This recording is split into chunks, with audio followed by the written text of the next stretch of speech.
club or charitable organisation. Club Fundraising is an Australian family-run business, and we pride ourselves in creating partnerships with clubs, helping build stronger communities. Our free online platform provides everything you need for a successful campaign. With a step-by-step interface and best-in-class payment options, Club Fundraising makes it easy for clubs and contributors alike. Revolutionise the way you fundraise. Start your free campaign today. Head to clubfundraising.com.au. That's clubfundraising.com.au.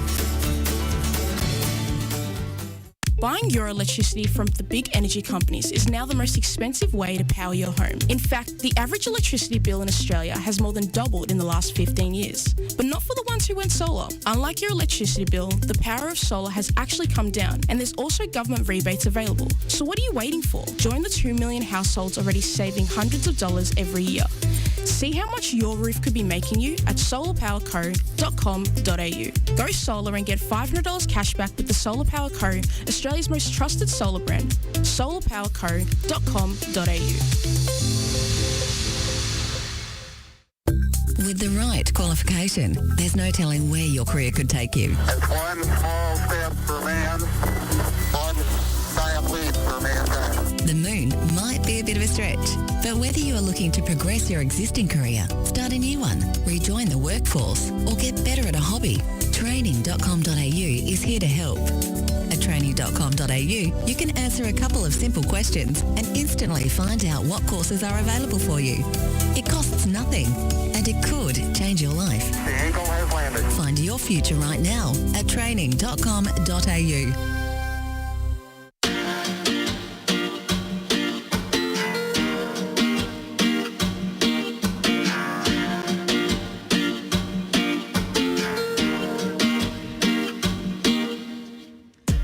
The WWE storyline that so many people have been asking for is now complete. Myself, Ed Gooden, and Nicholas Hughes on your airways for Twilight Football. Nick Hughes, how are you going, mate? I am going absolutely wonderfully. That's so amazing. Fantastic to be back. It has been far too long. Back in the booth with yourself. I'm very excited for in the booth. Yeah, you're underestimating the power of this massive studio, Nick Hughes. This is no booth. Well, it's just the expression. Back in the booth, recording. The old BIB, back in the booth. Sure. Yeah, we'll go with that. But I am very much looking forward to a wonderful hour alongside you. Now, you'll know that when me and Nick Dabano are on air together, things can get a little bit rogue. Are you welcoming this rogueness, or are you pushing back a little bit like our friend Josh Parrish? I might be somewhere in between, I think. Okay. I think once, maybe right now, I'm a bit wary of where we're headed. Frightened. But once we get into it, I think I'm going to I'll acclimatise well. Very nice. Like a good plant. You'll get used to it, mate. Yes. The underwatering. Absolutely. You'll get used to it. Well, let's jump into the big news overnight, Nick Hughes, which was England breaking their... Well, I feel like they broke it before, but double breaking their Germany hoodoo with a convincing 2-0 victory, sending them through to the quarterfinals where they will face the Ukraine. Let's start with England and then we'll move on to the Sweden-Ukraine game. First of all, did you watch the game? Because I didn't. I just watched the highlights. I did. So what did you think? I think it was fairly standard England as the entire tournament has been. They opted to change. There's plenty of talk during the week about the formation. They opted to change to the 3 at the back to try and combat the German wing-backs. Yeah. Which I guess ended up working well, because I think Gosens and Kimmich in the group stages had looked very threatening, particularly in that Portugal game. They really bossed that game. Germany scored 4 goals, and the 2 of them were pretty heavily involved in all 4. And England more or less nullified them. But like I said, it was very much true to England's tournament right now, or so far, I should say. Yes, they scored 2 goals, but They were just about. I think at the time they were their only 2 shots, or maybe they'd had only 3 or 4 shots. They ended up with 5 attempts for the entire game in total. But, they stuck him in the net. They still haven't conceded a goal in the tournament. That's amazing. Only team to do so because, of course, Italy conceded against Austria. So, I've loaded myself up with England defenders for the next round of Euro fantasy. Who are you doing that with? Just a few friends from high school. Only a 5-person league. Only 5, but that's small. Yeah, it is. No one else joined, unfortunately. That's a small dinner party. It is. It's intimate. Intimate would be correct. It's an even smaller pub setting as well. Yes. 5 people at a pub actually seems slightly suspicious, I would say. Do you think? Yes. Because they're clearly there for a reason. It's not just 7 or 8. It's like maybe there's a partner there, maybe a +1, but 5. Yeah. It's got to be close-knit. Let's move on to the Ukraine game, Nick. It was the battle of the blue and yellows. Yeah. West Coast Eagles versus Parramatta Eels. A game we've all been looking for. Ukraine winning 2-1 with extra time needed. Artem Dobvyak picking up the dub and sending Ukraine through to, I'm not sure whether it's their first. It is. First ever quarterfinal. Of a major tournament? At a Euros. I'm not sure if they've... that was the only post I saw on social media was their first ever Euro quarterfinal. Not sure if they've made a World Cup quarterfinal. Wouldn't surprise me, to be honest, because they're Back always... in the Shevchenko days, Yeah, perhaps. I didn't realize he was their head coach. That's a little bit crazy. Yeah, it's we were talking about our age earlier. Yeah, and it's this time, certainly for me. I mean, maybe some other people will be offended because I am still quite young man. Fortunately, but we're all young. Everyone's young. It's these sort of things when you really start to realize that you're getting old when Steven Gerrard is 41 years old and he's heading into his 3rd season of senior management, and Andrei Shevchenko is managing Ukraine and all sorts of other things. So we'll get into. I want to have that discussion on hand with you because I think the Twitch gang can definitely contribute to it. The game itself was, I just watched the highlights, so I only really saw the interesting parts. But something that caught my eye, and I'm not sure if he was that good throughout the game, but he had a couple of nice moments, was Emil Forsberg, who scored the goal, then came inches away from scoring the winner as well with just a peach. That was incredible. Dances past 3 or 4 players and absolutely thumps it into the crossbar. But he had a brilliant tournament. The Sweden being knocked out was certainly no fault of his. Throughout the group stage, he was vital to them to even getting through that group. Of course, they ended up on top of the group, leapfrogging. Ended up ahead of Spain, who would have been the bookies' favourites going in to top that group. But yeah, Forsberg is an interesting one because when Leipzig were starting to come on the scene in German football, there was Forsberg, there was Naby Keita, there was Timo Werner, and they were the 3 that was sort of seemed to be given a when, not an if, they would get maybe a bigger move to another team. I know Liverpool were persistently linked with Emil Forsberg, and he's sort of perhaps dwindled slightly. And he has dwindled. He had a terrible World Cup. Yeah. Horrific World Cup. And he's not young anymore, in fairness to him. He's 29. So that's old as not dirt. Yeah. But that's pretty old. Yeah. For in footballing terms, it is. So he's whether or not he might get a move out of this tournament. I mean, I say that, Leipzig are permanent fixtures in the Champions League now, so it's not like he's stagnating his career where he is currently. But yeah, I was going to say he's a very Arsenal signing. Does that ring true for you? Yeah.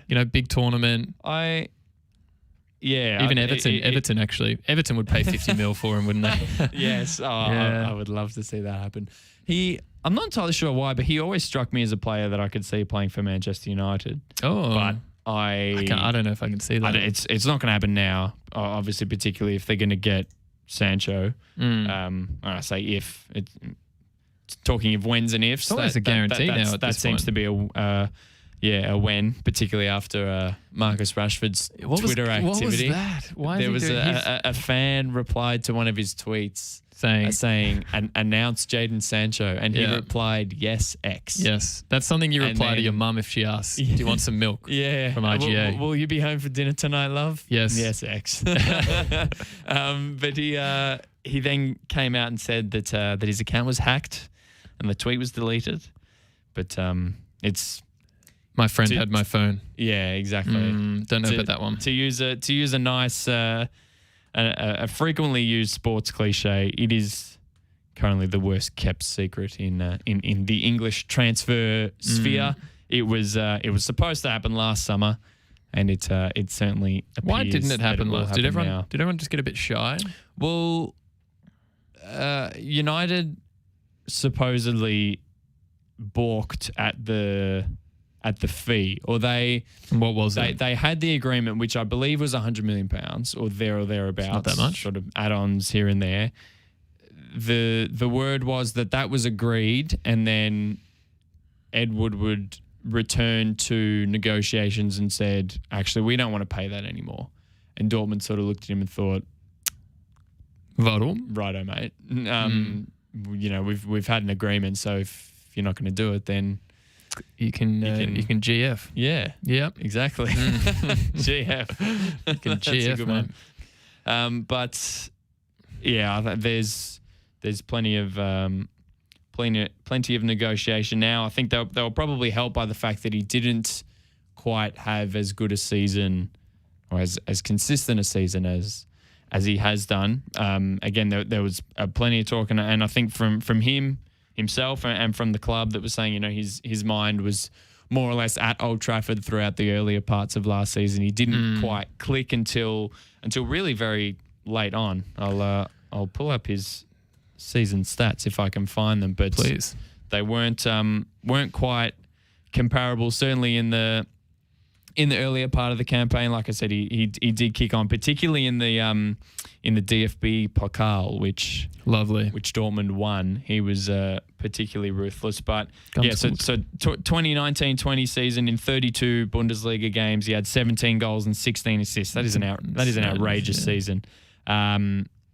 Last season only played 26 games, so 6 fewer, 8 goals and 11 assists. So not terrible, but it's It's not £100 million season, is it? No, it wasn't quite the Jadon Sancho that we've come to know, and clearly Gareth Southgate is of that opinion, given the use that he's got out of him in the Euros. But yeah, like I said, DFB Pokal, 6 games, 6 goals and 5 assists. Mate, that's disturbing.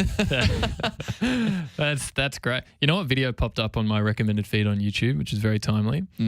It's, for some reason, just a 7-second video of Gareth Southgate missing the penalty at Euro 96. I was like, wow, he looks better now than he did as a young man. He is quite a good looking middle-aged man. I'll give him that. Yeah. Everyone romanticizes the waistcoat and all of that. He's pretty sharp on the touchline. Something about a waistcoat that really gets the F&R people going, I think. Yeah, absolutely. Well, Nick Hughes, let's jump into a break. On the other side, we have quite a fun little segment that you've been just dying to have us play. So I finally buckled under the pressure and I said, all right, Nick Hughes, we'll play the game. We won't reveal the name just yet. Stay with us here on F&R Twilight Football. With the right qualification, there's no telling where your career could take you. It's one small step for man, one giant leap for mankind. The moon might be a bit of a stretch, but whether you are looking to progress your existing career, start a new one, rejoin the workforce, or get better at a hobby, training.com.au is here to help. A training.com.au, you can answer a couple of simple questions and instantly find out what courses are available for you. It costs nothing, and it could change your life. The Eagle has landed. Find your future right now at training.com.au. With the right qualification, there's no telling where your career could take you. It's one small step for man, one giant leap for mankind. The moon might be a bit of a stretch, but whether you are looking to progress your existing career, start a new one, rejoin the workforce, or get better at a hobby, training.com.au is here to help. At training.com.au, you can answer a couple of simple questions and instantly find out what courses are available for you. It costs nothing, and it could change your life. The Eagle has landed. Find your future right now at training.com.au. Buying your electricity from the big energy companies is now the most expensive way to power your home. In fact, the average electricity bill in Australia has more than doubled in the last 15 years. But not for the ones who went solar. Unlike your electricity bill, the power of solar has actually come down, and there's also government rebates available. So what are you waiting for? Join the 2 million households already saving hundreds of dollars every year. See how much your roof could be making you at solarpowerco.com.au. Go solar and get $500 cash back with the Solar Power Co, Australia's most trusted solar brand. solarpowerco.com.au. Are you looking to change your destiny in life? Be your own boss? Start your own business? If you are, you need people who understand your needs and are committed to helping you make it happen. At DKP & Co Chartered Accountants, we are more than just accountants. We are business advisors, taxation consultants, and strategists that specialise in setting up businesses. We understand the client and give them the very best customised advice and strategies to achieve their goals.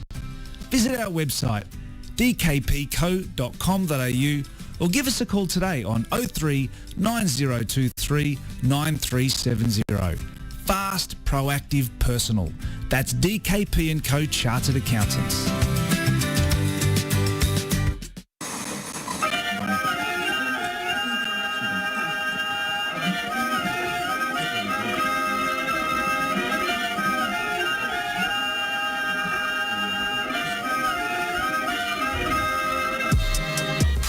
There's something about that one that really gets me every time. It's all, yeah, it bangs. It slaps. It does. We've called it a nice head bopper. Head bopper. I can get behind that. This one looks more like a full body bop. For those just joining us, welcome to Twilight Football. Myself, Ed Gooden, and Mick Hughes taking you through to 7 p.m. We've just wrapped our Euro conversations. If you missed that, go back, listen to it on the podcast on Spotify, or you can actually watch the VOD on Twitch. Do you know you can do that, Nick Hughes? I did not. Yeah, I had no idea that you could do that. If you wanted to go and watch the full video of us talking, just to prove that the sounds we make in the podcast actually come out of our mouths. I mean, who wouldn't want to look at these beautiful faces? Well, yeah. more so this beautiful face over here, but... I didn't see which way you indicated, but I'm assuming you went like this to your face. No, the other way. Let's not flirt too much on it. Friend. So we continued our Euro conversation. We'll wrap it up very, very quickly with my own thoughts. I think England are going to lose to the Ukraine. Wow. Yeah. I would not be surprised. After all of this hype, yeah, I would not be surprised. Not even hype. It's yeah. The second England they finished top of the group, and people were coming out of it being like, oh, no, England did, Gareth Southgate needs to go. Harry Kane's not performing very well, all these types of things. And they had a convincing victory over their arch nemesis. And here I am still saying they're going to lose to Ukraine. Shame on me, perhaps. Why do you think they'll... Don't really have too many logical reasons behind it. How do you see it unfolding then? How is the loss going to happen? I think it will be extra time. Ukraine get a goal in extra time. 1-0? Nil. It'll be 0-0 then 1-0. 1-0. Let's check in with the Twitch chat. Let's get some interaction, boys. The Twitch chat has been amazing recently, but tonight we've just got Tom and Thanasi, and one of those people works here or used to work here. Thanasi saying he's happy with Declan Rice. Tom giving us a wave. Thank you, Tom. And then Thanasi saying, who's going to IGA for shopping? some of us don't live in Ararat. We don't have a general store that you can buy avocados from and then also string on the same shelf. That doesn't exist. I mean, IGA, surely there's a Coles or a Woolies or an Aldi at least. In Ararat? Or are you saying in general? No, in general, because you said something. I can't even actually remember what you said. It was I said something to do with IGA. Yeah. I think it was just the fact that it was about milk, buying milk from the grocery. And you text back saying, yes, yeah, that's X, right. I yes, would like X. milk. Yeah. I don't know why IJ came to mind. It was just the most random grocery I could think of, a grocery store. Nick Hughes, we've got a brand new segment tonight. I'm so excited for it. Let's hit the theme music and we'll hear the beautiful intro.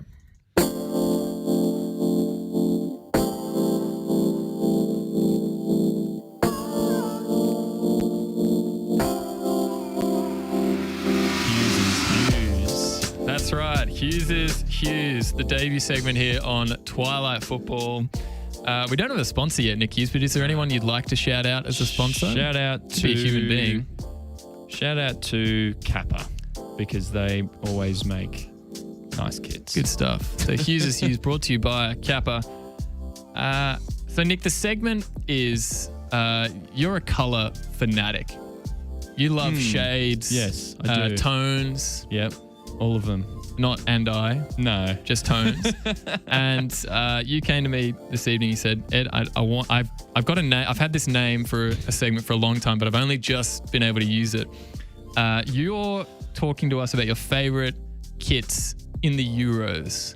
Yes. What has caught your eye? It's an interesting conversation to be had. I love how you've just given the full spiel. You know, I love colours and everything, and I'm wearing white, but alas, it's minimalist. That's just how England is, I guess. But no, it's a funny one. National team kits, because a lot of them are, and I mean, I guess it's the same for clubs, but a lot of them are just one sort of standard color, and you don't ever really see much change. Whereas clubs maybe sometimes will play around with stripes or a V or hoops, or, you know, obviously there's the traditional ones like Celtic will always be hoops, but, you know, weren't they not hoops for one year there? Potentially, I don't know. I'm not sure about that. We might have to fact check that one. But even you look at Barcelona, for example, they've had like the fade, the split through the middle one. They've had like thin stripes, thick stripes. Have you seen their recent one? Whatever aberration the new one is, which is just disgusting. It's like over the left or right breast. It is a big like Danish flag in the Catalonian colours, and then stripes. Yeah, it's no good. It looks like the kit. It looks like the kit that Memphis Depay would wear. Like it's the kit version of him as a footballer. I love that. That's a great analogy. But anyway, yeah, the point is, international kits, like, you know, England is always just going to be plain white. Croatia will always have their red and white checks, and a lot of them are just plain sort of colours. There's a lot of white as well in terms of away kits, but there are, as always, a few standouts. I've always been, for a very long time as a kid, I've always been captivated by the orange of the Dutch. They certainly look better than they play these days. But got him a beauty there, Nick Hughes. We do now have a Dutch producer. How Dutch are you? A little bit. A little Dutch. This one for the viewers was the answer. He's not a little. He's a very tall man, so he's not a little Dutch. Yeah, but we'll play with it. So I agree. I think I'm looking at your computer there. The black collar is striking. Yep. I think it was the last few years of Wesley Sneijder where they had white. And it looked so non-threatening. Yeah, I remember they tried to like incorporate the flag into the V-neck, where they had the different colours. Don't mind the flag. Euro 2008, I think. Gee, that's a long time ago. Yeah. I don't mind the flag integration, but it's when they just had white badge, white collar. Just did nothing. Yeah. I'll always remember the 2010 World Cup kit, because I was, like I said, as a kid, I don't ever really know where or how it started, but I have absolutely zero Dutch background or any links, but I was a mad supporter of the Netherlands. I think it was the mystery, because I'm the same. It was the mystery of what is this country? There's poppies everywhere. There's windmills. Yep. Everything's very flat. Have you been to Holland? I've not. I very much want to go one day. One day soon, hopefully, but we'll see. When they describe it as flat, Will, have you been? Yeah, you've been. When they describe it as flat, it's so literal. There's no bumps. There's nothing. I rode to. This is another Dutch thing. I rode to a nightclub with these Dutch people I was staying with, and I was on the back of the bike holding on like this, thinking this is going to be so terrifying. We didn't run over a pebble, mate. It was so flat. It's like they've gotten the little tradie bubble, put it across the entire country, and then just taken like a horizontal guillotine and then cut everything. And then built on top of it. They are quite a progressive people. Are they Dutch. progressive in the way that they do things? As in their ideas, they're switched on was the way I was. After the break, we're both going to do some research. We're going to come back with our favourite Dutch innovation. Okay. I like it. Let's jump into the Twitch really quick. Sorry. Okay. Tom saying, remember when Barca did the checkerboard? Yep, that was only last year, wasn't it? 2 seasons ago? Yeah, definitely in the last 2 years. When Rakitic was the talk of the town. Yes. Yeah. Tom saying, my De Ligt jersey has definitely plummeted in value after the Czech game. Oh dear. Unfortunately, yes. Yes. No good. No good. What else you got? For every good kit, there is a bad one. So I'll make a special shout out for the Spain home kit, which I think is Let's have a look. Awful. It's not a great picture actually in this article that I've got, but I'm just not a fan. Again, it's similar to this Barca one. This sort of non-symmetrical, strange pattern, and just not feeling it. Spain. No. And again, it rather correlates to the way that they're playing at the moment. Granted, they are through to the knockouts, but I'm not enjoying watching Luis Enrique's side at the moment. No. What's your worst?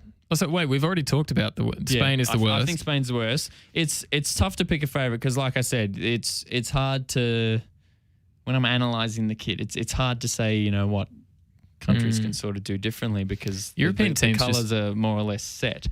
I think if I had to go with maybe a top 3, I would say, and I'm sticking to home kits.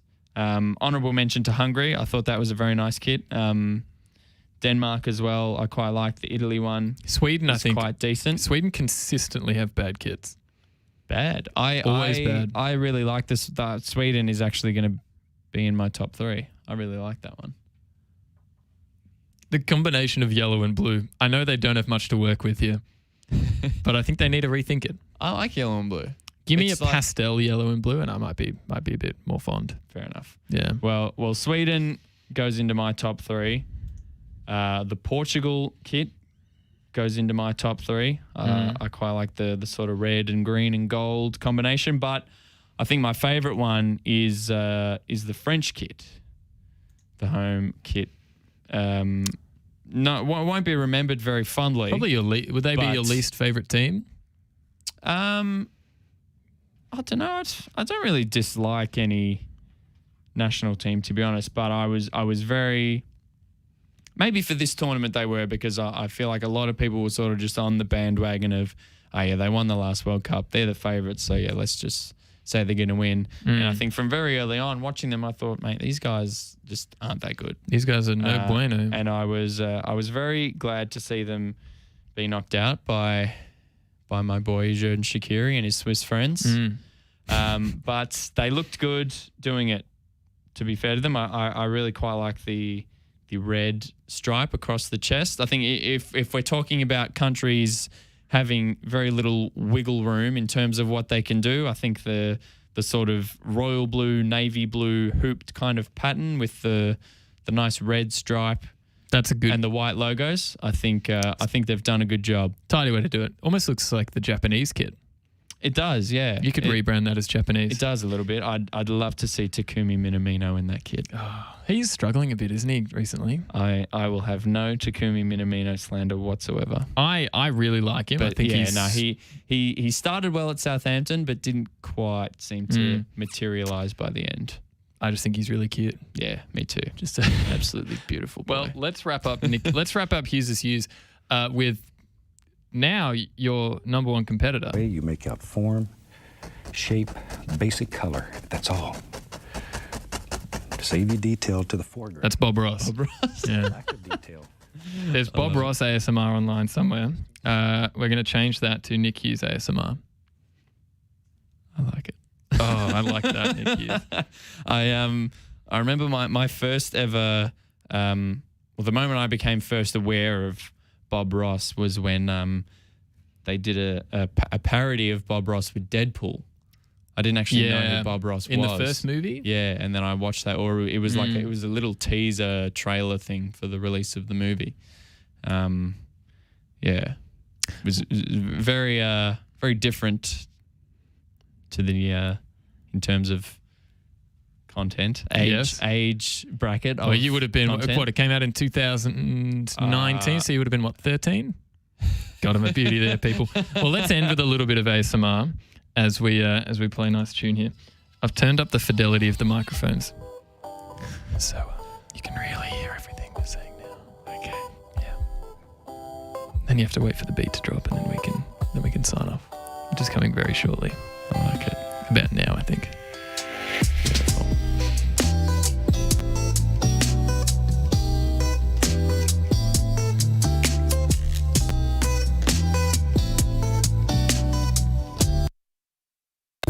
With the right qualification, there's no telling where your career could take you. It's one small step for man, one giant leap for mankind. The moon might be a bit of a stretch, but whether you are looking to progress your existing career, start a new one, rejoin the workforce, or get better at a hobby, training.com.au is here to help. At training.com.au, you can answer a couple of simple questions and instantly find out what courses are available for you.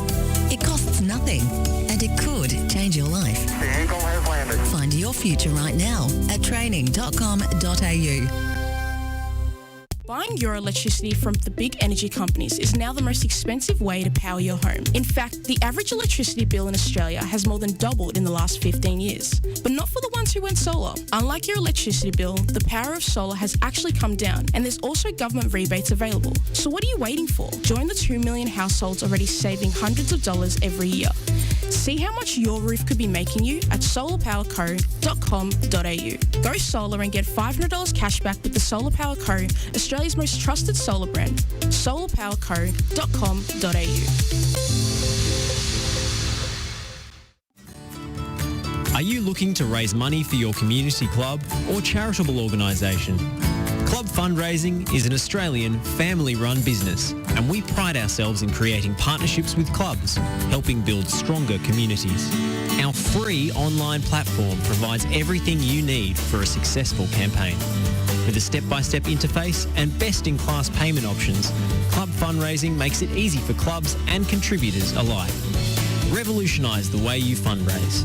Start your free campaign today. Head to clubfundraising.com.au. That's clubfundraising.com.au. Are you looking to change your destiny in life? Be your own boss? Start your own business? If you are, you need people who understand your needs and are committed to helping you make it happen. At DKP & Co Chartered Accountants, we are more than just accountants. We are business advisors, taxation consultants, and strategists that specialise in setting up businesses. We understand the client and give them the very best customised advice and strategies to achieve their goals. Visit our website, dkpco.com.au, or give us a call today on 03 9023 9370. Fast, proactive, personal. That's DKP & Co Chartered Accountants.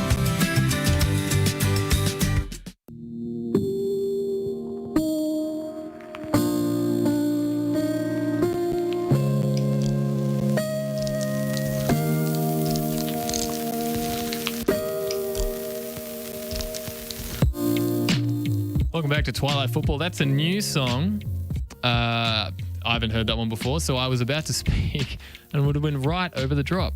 My name's Ed Gooden, alongside me, Nick Hughes. It's been a great show. We've talked Euros. Germany is a failure of a country. You were very critical of that, in fact. I think a direct quote of you was, Germany suck. What? No, I'm putting words in your mouth. Summary of Hughes is Hughes, which is a brand new segment where Nick Hughes talks us through his favourite colours. Netherlands is great.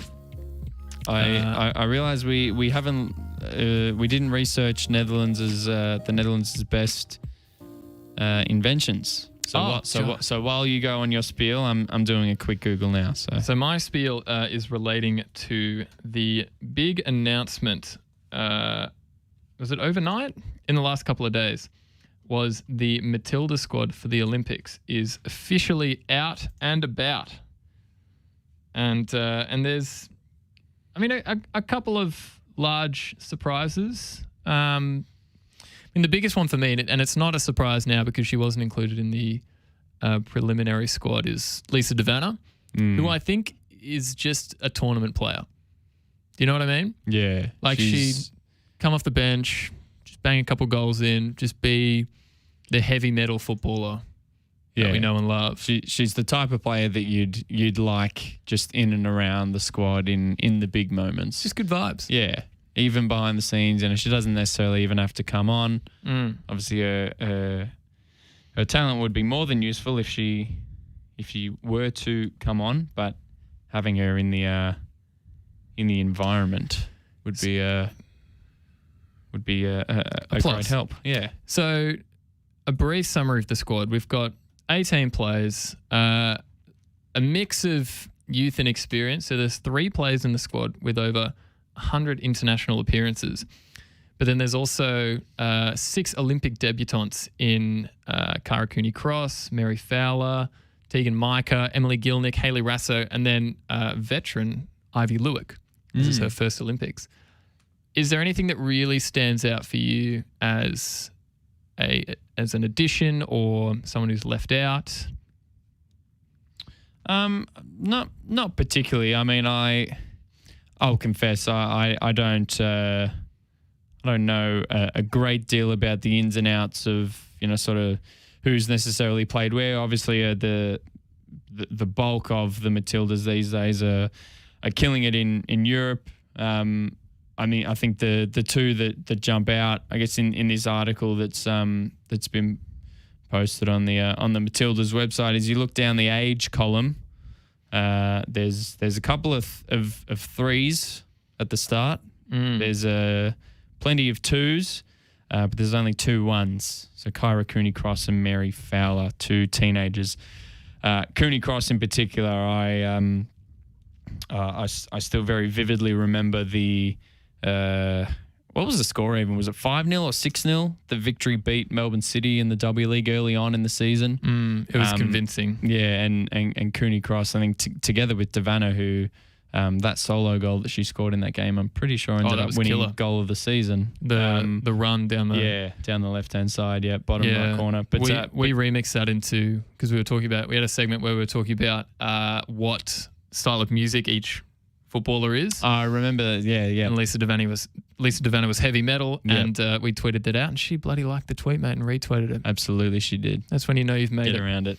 But Cara Cooney-Cross was tremendous in that game, and for such a young player, I was very impressed with her. And then obviously she scores the grand final winning goal, whether or not she meant it directly from the corner, only she can tell you.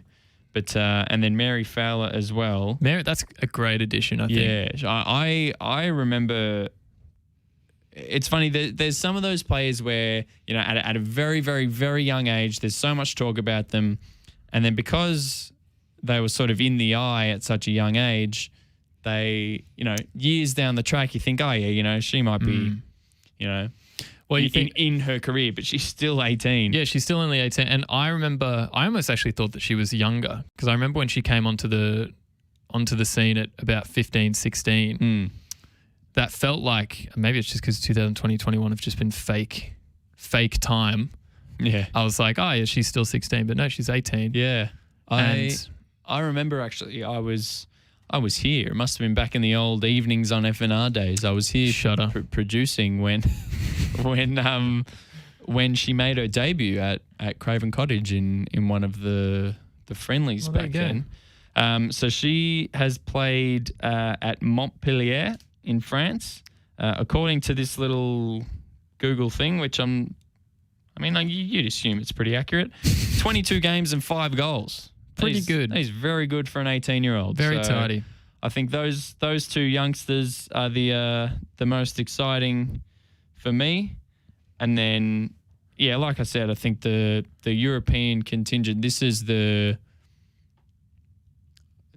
be the first major tournament where we've had all these merging the two, all these players coming overseas. At the 2019 World Cup, forgive me if I'm wrong, and maybe a fair few of them probably would have been in the US or between the US and the W League.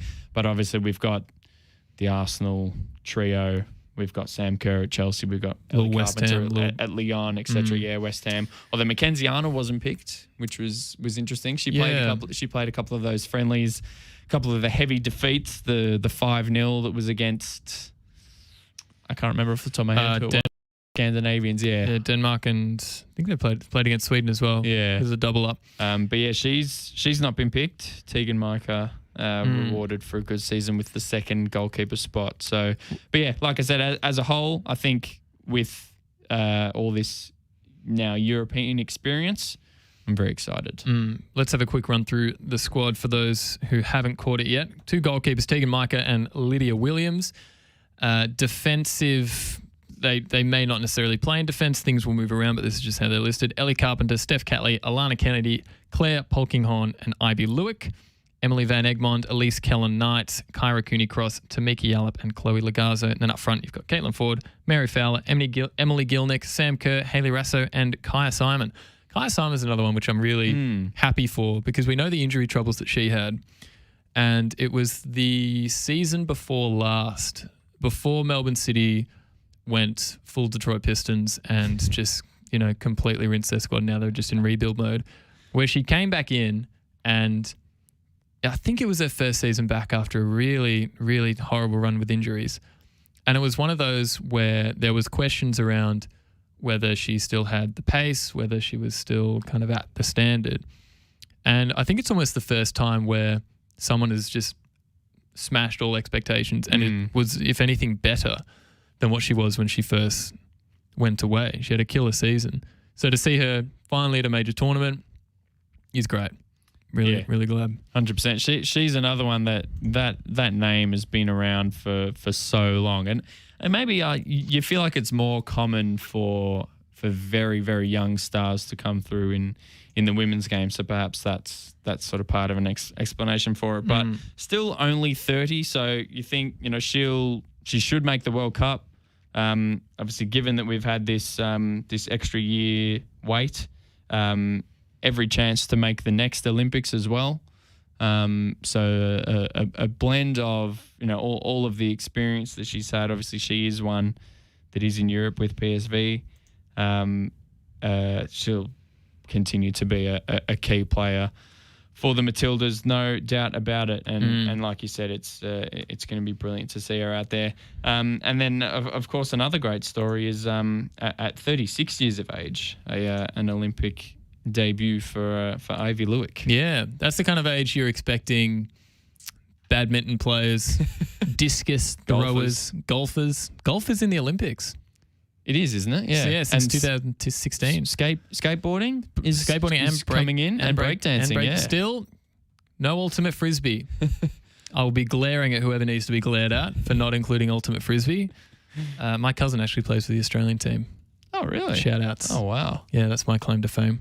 Go Ed's cousin. Go Sam. Good on you. Well done. Well, let's head into a break, Nick Hughes. On the other side, what are you keen to talk about?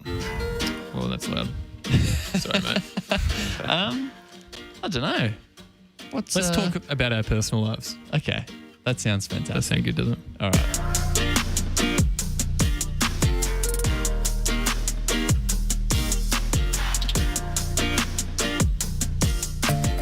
Are you looking to change your destiny in life? Be your own boss? Start your own business? If you are, you need people who understand your needs and are committed to helping you make it happen. At DKP & Co Chartered Accountants, we are more than just accountants. We are business advisors, taxation consultants, and strategists that specialise in setting up businesses. We understand the client and give them the very best customised advice and strategies to achieve their goals. Visit our website, dkpco.com.au, or give us a call today on 03 9023 9370. Fast, proactive, personal. That's DKP & Co Chartered Accountants. With the right qualification, there's no telling where your career could take you. It's one small step for man, one giant leap for mankind. The moon might be a bit of a stretch, but whether you are looking to progress your existing career, start a new one, rejoin the workforce, or get better at a hobby, training.com.au is here to help. At training.com.au, you can answer a couple of simple questions and instantly find out what courses are available for you. It costs nothing, and it could change your life. The eagle has landed. Find your future right now at training.com.au. Are you looking to raise money for your community club or charitable organisation? Club Fundraising is an Australian family-run business, and we pride ourselves in creating partnerships with clubs, helping build stronger communities. Our free online platform provides everything you need for a successful campaign. With a step-by-step interface and best-in-class payment options, Club Fundraising makes it easy for clubs and contributors alike. Revolutionise the way you fundraise. Start your free campaign today. Head to clubfundraising.com.au. That's clubfundraising.com.au.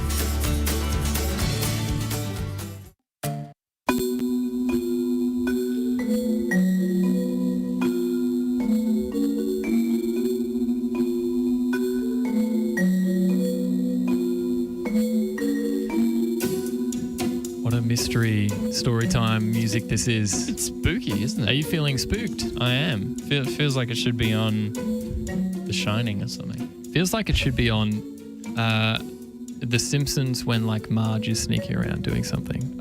Yeah, that's a good one. I don't watch The Simpsons. You weren't allowed as a kid? Yeah, correct. Yeah. Mate, me too.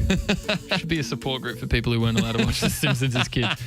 Let's jump into the Twitch chat. For those just joining us, we've talked Euros, we've talked Nick Hughes' favourite colours, we've talked Dutch inventions, which we'll elaborate on in a second. We've also talked the Matildas squad announcement. For those who haven't caught that, it should be on I was sourcing it from the matildas.com.au. Yes. Go check that out. Or listen back to the podcast on Spotify or Apple Podcasts. The Twitch chat is popping off. Thank you for engaging my need for attention and writing some things in the Twitch. FM Scrolls coming through saying that Ukraine versus Netherlands was the best colour-wise match to watch so far. It was a nice Parramatta Eels blue versus orange setup. I got a nice little photo there. That's lovely. I can't think of any other thing that has those colour combinations. What about the Dutch flag outside of the yellow? Yeah, I mean, the GWS Giants and the West Coast Eagles. I understand the West Coast Eagles as a football team. GWS, what? I don't know who that is. There's a big sound. Low Res 25, who we haven't seen in the Twitch before. So welcome, Low Res 25. Let me see if I've got a sound effect here for you. No, I don't. Sorry. Actually, no, sorry, I do. Let me just stop that one. Sorry. Nice one. Well, while you're figuring that out, I will read Low-Res 25's comment. This is no bueno for me. It is bueno. Nice. Yeah. And shout out to Low-Res 25 because you were talking about your cousin, the ultimate Frisbee player. Yep. Low-Res 25 is my cousin. So what? Shout outs. Really? He is, yes. What's his name in real life?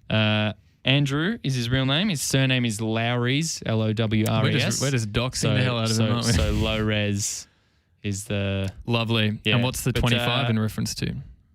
Not sure, to tell you the truth. Is he 25 years old? He might be.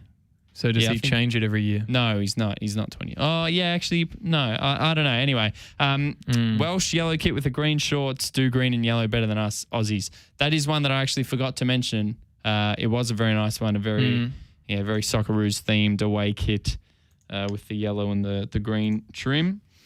FM Scrolls, thank you again, saying us Finns did okay with our kit. Yeah, it's you can't really go wrong, can you? Another one that when we were sort of planning and preparing the show, I forgot to actually mention the Finland kit when we were live. Was it the pressure? It is. Yes, it was. I cracked. But it's a nice one. The white backing and then It's great. I like this is an asymmetrical one that I can appreciate because the cross is sort of to the right hand side and then it like fades down from the navy down to a more royalish sort of blue. It's a good one. It looks like that blue looks like the color of what I imagine Loch Ness being, like a really dark lake. Yeah, very very dark. Yeah, I like that. Tom's saying, are we going to be short at, I don't know what he's referring to there. Short at the back again. The Matildas, I assume. Are we going to be short at the back? Wouldn't surprise me, but I think there's a couple midfielders that could slot in. There's only 5 listed defenders in the squad. A lot of forwards. 7, 6. The article did mention. I mean, it's an 18-player squad, which I found quite interesting. Very small. Yeah, usually an international tournament is at least 23. Especially during the old COVID era. Yeah. You'd expect to have... And no train-ons for the Matildas as well. There are 4 train-ons for the Olyroos. Weird phrasing of that. Yeah, and it was like capitalized, so it's as if it's some sort of proper noun situation. Yeah, it was bizarre, but essentially emergencies is just a better term. Train on. What are they on in that situation? Well, a train on player is like they continue on with the team in a training capacity. So they're training on. If that makes sense. It does when you explain it. FM Scroll saying my dog would make the Frisbee team. I'm curious as to what type of dog it was, FM Scrolls. Please let me know. Yeah. If it's an Australian Kelpie, wouldn't surprise me. Before the break, we said that we would do some research and come up with our best Dutch inventions. Nick Hughes, we're looking at the exact same article. I love that. They've killed it. They have absolutely smashed it. What's your favourite? I mean... actually, sorry. Let's do first. What's your most Dutch? And ignore the orange carrots because I don't think that's that funny. That was one. What's the thing that is just is really Dutch to you? To me, I reckon the eye test. I was going to say the eye test seems a very Dutch thing. Extremely. Yeah. Extremely. Invented in 1862 by Herman Snellen. He's really missed an opportunity to have an optometrist say, now, look at the Snellen board. Yeah. And you're like, smelling board? Yeah, that's what I was. He shouldn't have done an eye test. He should have made a nose test. They could have called it, can you Snellen? Can you smell what the chef is cooking? Can you smell what the chef is cooking? Another one that surprised me, it was Bluetooth. It was invented in the 1990s by Dutch engineer Dr. Jaap Hartsen. Jaap, that's a good name. Yeah, like very. Jaap's time. Yep. Yep. Yep. Wi-Fi? I thought we invented Wi-Fi. Not us, but Australians. Really? Well, I mean, it would be rather ironic if we had invented Wi-Fi when in the 21st century we have just a terrible like England Wi-Fi system. England and football. True. Yeah. The stock market was invented by Dutch people. I find that quite amazing. Fair trade, which doesn't really seem. Yeah, Will. Do you know the guy? Yeah. Will's dad. It's a great ancestor. 1988. That seems late to me for fair trade. No. Yeah. Wow. That is quite late. Nestle really timed their rise to peak poorly. They have so many human rights violations. It's absurd. So if they were in like it's not a good time to be violating human rights. No, not at all. No. And the telescope. Yeah, I like the telescope and the microscope. Was it both? Very looking ahead into the future, figuratively and metaphorically, and as well, actually, interestingly enough, we were talking about this off air. Yep. CDs and DVDs and Blu-rays. Apparently, they invented. Well, cassette, CD, DVD, and they've monopolized how you can entertain yourself. Yeah. Oh well, Philips. There you go. Philips, the appliance brand, apparently is Dutch. I had no idea it was Dutch. That's truly amazing. You work at JB Hi-Fi, Nick Hughes. I do. I'm not a salesperson to tell you the truth. So you do work in DVDs. It's not my job to know where Philips comes from. But every now and then, surely someone will come up to you in the store and say, "Sorry, mate. So sorry to disturb you. I'm just looking for Happy Gilmore on DVD." Yes. Do you have that one? Exactly. And then while I'm walking them to the aisle, I can say, well, did you know that the Dutch invented the DVD? They did. In 1997. And they're going to say to themselves, why did that guy pause for such a long time when he was saying that? Because he had to read the screen. He had to read it off the screen. Would you have Happy Gilmore on DVD, do you think? Absolutely. Top film. Top-notch film. Don't you want to go to your home? Go home. I had that for some. I can't remember where it was. I think it was the new gig I have, and somebody made a reference, and they said, "Go home. You got to go home." Yeah.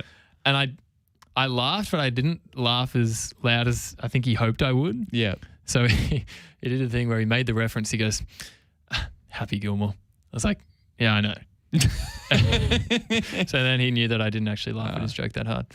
It was a bit like the email confrontation you were telling me before with the I know full stop. You're too sassy for my liking, but we won't get into that.